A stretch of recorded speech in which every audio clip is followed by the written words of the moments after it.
The war is now on to the 25th day. There is hardly any sign of the regime collapsing. The Iranians continue to fire. The security assessment in India says that Iran does have a capability that can go up to 4,000 kilometer missile. When President Trump saw that the war was not yielding the right results, he decided to actually go for diplomacy. President Trump says that he will give 5 days to diplomacy.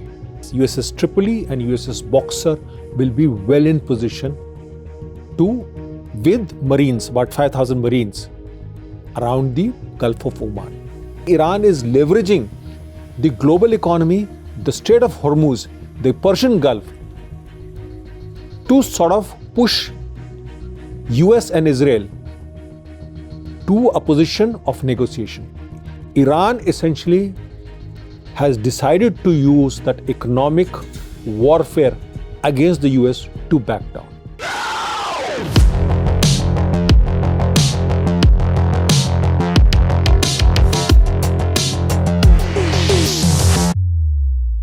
Hello and a very warm welcome to all. You're watching Hindustan Times and my name is Aisha Varma. The Middle East is embroiled in a wider regional conflict a little more than 3 weeks after the war began, with US-Israeli strikes on Iran met by Iranian missile and drone attacks on Israeli and Gulf targets. Energy markets, air travel, and political alignments are being shaken as Washington, Tehran, and Jerusalem test how far they are willing to escalate. To decode, we have HT's executive editor, Mr. Shishir Gupta, joining us. Sir, namaskar. So after 25 days of war, Trump is now talking about diplomacy. Iran denies any contact. What is happening? Why is there talks of diplomacy at this stage? Aisha, the answer to this question is not so simple. But what I can confirm is that there is obviously some diplomacy, some back-channel diplomacy that is taking place. Now, there have been various interlocutors in the game. Earlier, there was Turkey, there was Egypt, there was Oman, which got badly burnt when they were doing diplomacy while the US and the Israelis attacked. Now, the new name that is coming on the block is Pakistan, which has a history of servicing big powers when they require it for its own legitimacy and relevance. So, the thing over here is that the war is now on to the 25th day. There is hardly any sign of the regime collapsing. The Iranians continue to fire. They have not exhausted their arsenal. They still have a lot of arsenal in their kitty and a lot of ammunition in their kitty because they have not used the mines. They have not used their explosive laden boats. So the Iranians still have a lot of firepower left with them. Now, in all this, there is this larger issue where the global economy is getting hit because the entire Strait of Hormuz is right now blocked, so to speak, by Iran. They're only allowing ships, which they do after the two sides talk. That is, apart from US and Israel. If China is talking, like India is talking to them, and that's how they allow the ships. But the entire Persian Gulf, Strait of Hormuz, Gulf of Oman is choked out. So, and that is causing the rise of oil prices, that is causing the rise of LPG prices, that is causing shortages, and there is a serious energy crisis on the horizon. Now, to handle that and its impact, because there are consequences on the global markets, there are consequences of the global economy, and that is why perhaps when President Trump saw that the war was not yielding the right results, he decided to actually go for diplomacy. That is part one. Part two is that President Trump says that he will give 5 days to diplomacy. Now, these are those 5 days in which the USS amphibious assault ships, that is USS Tripoli and USS Boxer, will be well in position with Marines, about 5,000 Marines, around the Gulf of Oman. So if US is looking of boots on the ground, this gives them that option of doing that. Third thing is that, see, it's all, not only US or Israel or Iran. The most serious collateral damage is the Gulf countries, and the Gulf countries are suffering. And Gulf countries happen to be allies of US because they've been giving US their bases for support of the military effort. Now, if the Gulf countries continue to suffer, the Gulf countries will be thinking twice as to whether they would be looking at US or not looking at US in the future. Is the US the security guarantor for Middle East or not, so on and so forth. Now, in all this thing, so the best thing is that President Donald Trump decided that he would go in for a diplomatic dialogue using Steve Witkoff and Jared Kushner. Now, it all depends as to who do they talk to, because everybody is saying that they have not talked to me, they have not talked to me. But the point is, I can confirm that diplomacy is on. I cannot confirm any result out of it. But what I am seeing is that neither is US backing down, nor is Iran backing down. And therein lies the problem as to whether diplomacy will be able to give the required results. That is, having some sort of a ceasefire. It is too early to answer that question right now. So where exactly is the war headed, especially when we talk about Israel, who just a day ago spoke about prolonged conflict? See, here the thing is that Iran is not backing down. Iran has its back to the walls. It's not backing down. It is continuing to fire both at Israel. It is firing at US allies. It has even fired at Diego Garcia, the US-UK base. Now, you have to understand the mindset of where the Iranians are coming from. See, all those people who right now would be 47 years old would be the children of revolution of Ayatollah Khomeini. They are radicalized by the same theme which says death to America, death to Israel. They are also the people who weep every Friday, who celebrate the martyrdom of Imam Hussein. It's a country which actually believes that it is a victim. It is a country which believes that martyrdom is the right thing. It is a country that believes that, the greatest thing to achieve is actually a shahadat or martyrdom. And they are now sort of fighting with their backs to the wall, the biggest power, that is the US, supported by Israel. Now, so the mindset of people who are now 47 years or maybe 57 years, because, a 10-year-old can easily be radicalized. So basically an entire generation or say 5 generations of people, 5 decades of people are the people who are children of the revolution. So it's not going to be that easy. And the whole thing is that the regime itself, it's not a democratic regime. It's a regime which is willing to kill to ensure that the protests are off the street. I mean, not everybody has to be a popular leader. Remember that. It's not a democratic society. So if something will happen, they will do the Tiananmen over there. So if people think that there is going to be an uprising in Iran, I don't think so. Because that is the way the things are shaped up over there. So if there is no uprising, and if the IRGC and the Quds force and the Basij, they are operating over there, it's very difficult for them to give away. So they'll continue firing till the time they can fire. That is the problem.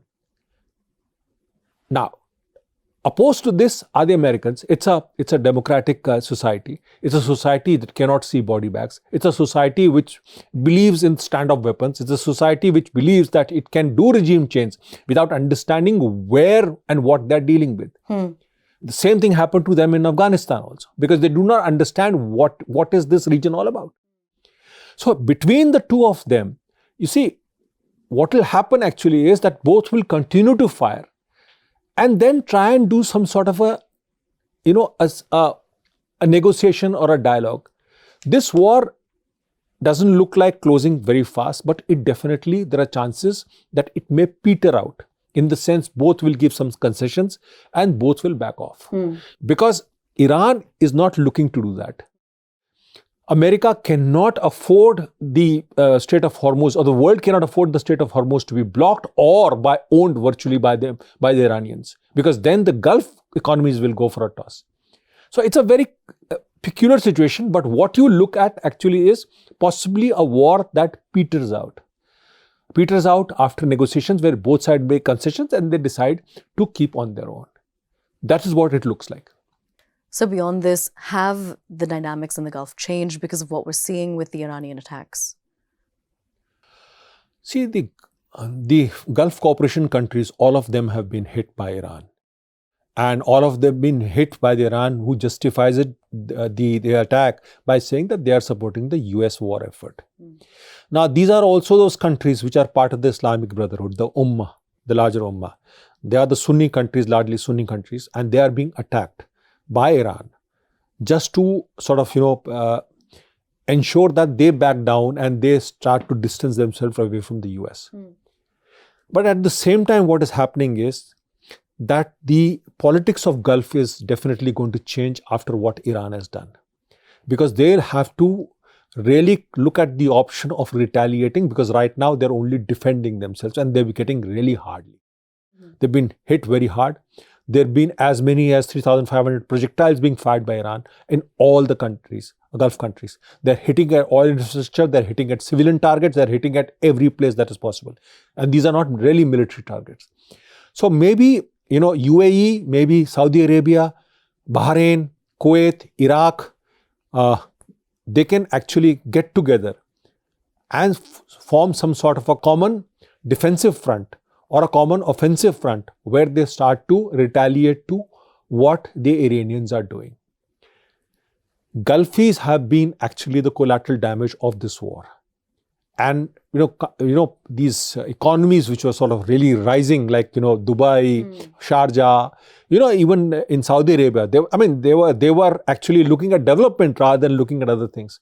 They have been hit hard just because they gave their bases to the Americans. Now, it is for the Americans to see how can they protect the Gulf allies, because tomorrow they will not be looking at America.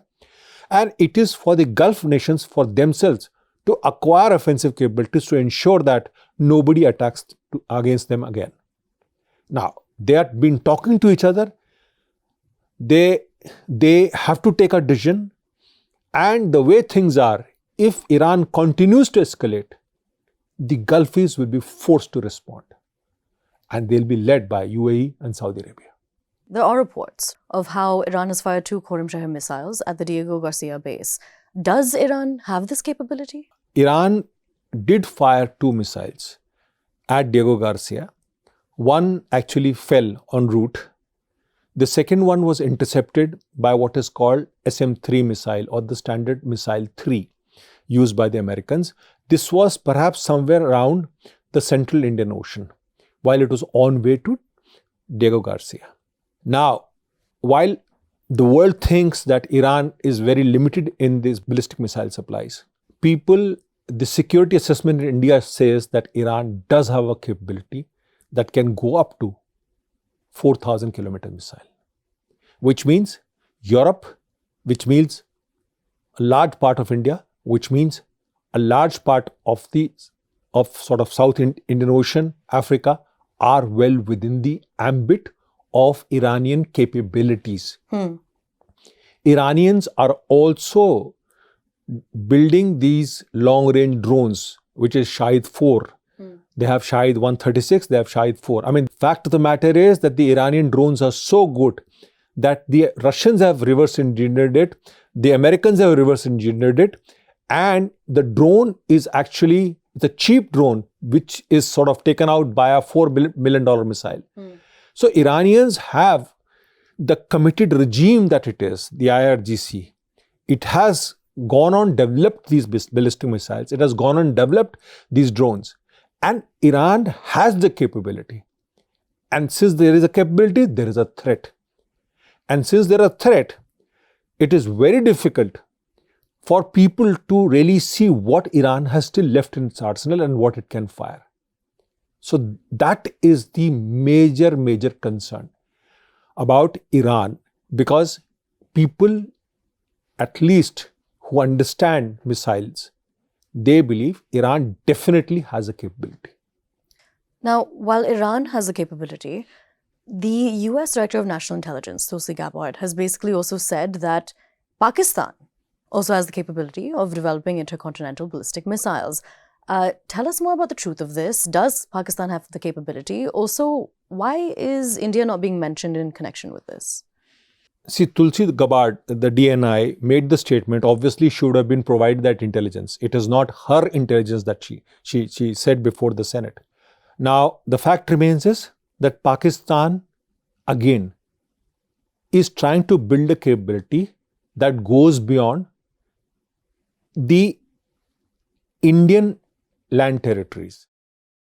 See, Pakistan is trying to develop or has developed the Ababil MIRV missile, which has multiple independent re-entry target vehicles.